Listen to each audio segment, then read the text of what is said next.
Steroids have a direct connection with the sebum glands. For the same reason, if you ask me about stress and again lifestyle, तो जो लोग थोड़ा stressed हो जाते हैं, परेशान हो जाते हैं, अच्छा उनमें भी जो ग्लूकोकॉर्टिकॉइड्स बढ़ जाते हैं, स्ट्रेस हार्मोन्स अगर बढ़ जाते हैं, again the sebum production mechanism starts overworking, and then it leads to more of sebum production, more of acne.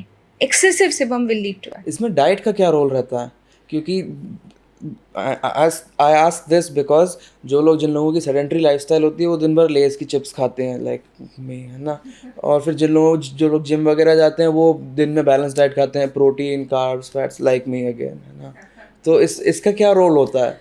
देखो, डाइट का बहुत बड़ा रोल है एक्ने में. इनफैक्ट जब लोग हमारे पास आते हैं दिखाने, तो I give them a paper जिसमें एक्ने ट्रिगर्स लिखे होते हैं. तो उन ट्रिगर्स में ढेर सारा डाइट भी है.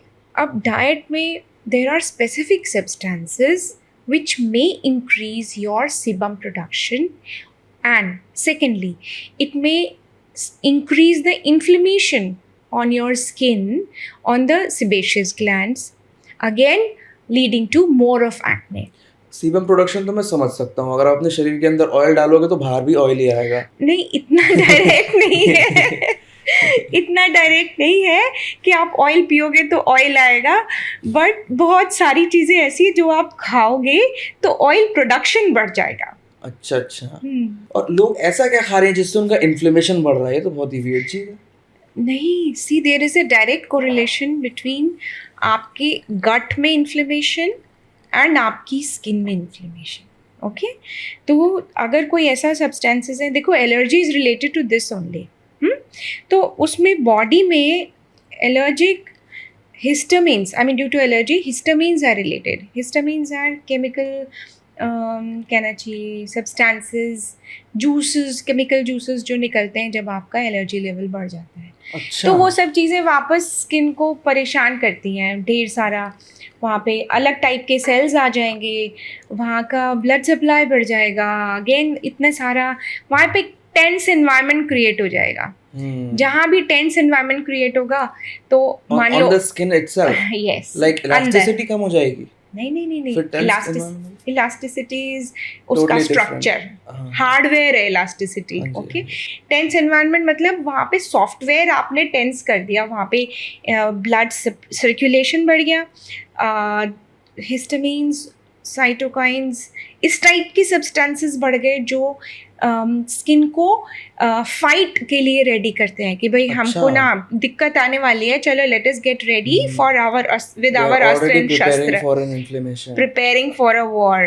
तो वो प्रिपरेशन में फिर हमारा सेबेशियस ग्लैंड भी एक्टिवेट हो जाता है, क्योंकि बड़ा ही नाजुक सा इकोसिस्टम है. अगर आप उसमें ज़्यादा छेड़खान करते हो, अलग अलग खाना, different foods for different people lead to acne. No, it's not कि हार्ड एंड फास्ट ऐसा नहीं है कि यही चीज़ सबको एक्ने करेगी. अच्छा. कुछ को करेगी, कुछ को नहीं करेगी.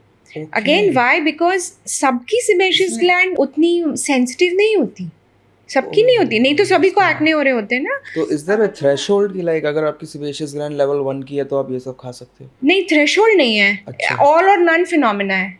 कुछ लोगों को देखो सब कुछ खाते हैं, सब लगाते हैं, उनको कभी कुछ नहीं होता.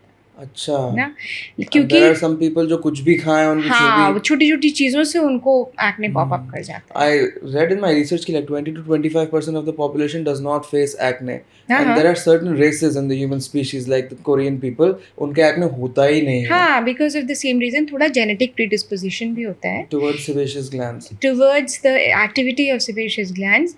और वो genetic predisposition plus epigenetic factors. epigenetic factors कौन से होते हैं? जो उस चीज़ को affect करते हैं, जो उसको फेवरेबल इन्वायरमेंट देते हैं, जिसमें आपका फूड एंड डाइटरी हैबिट्स, आपके प्रोडक्ट्स जो आप लगा रहे हो, आप मतलब एक्सपोज कर रहे हो अपने आप को उससे, आपकी आउटडोर इंडोर एक्टिविटीज़, सभी कुछ एपिजेनेटिक फैक्टर्स में आ जाता है.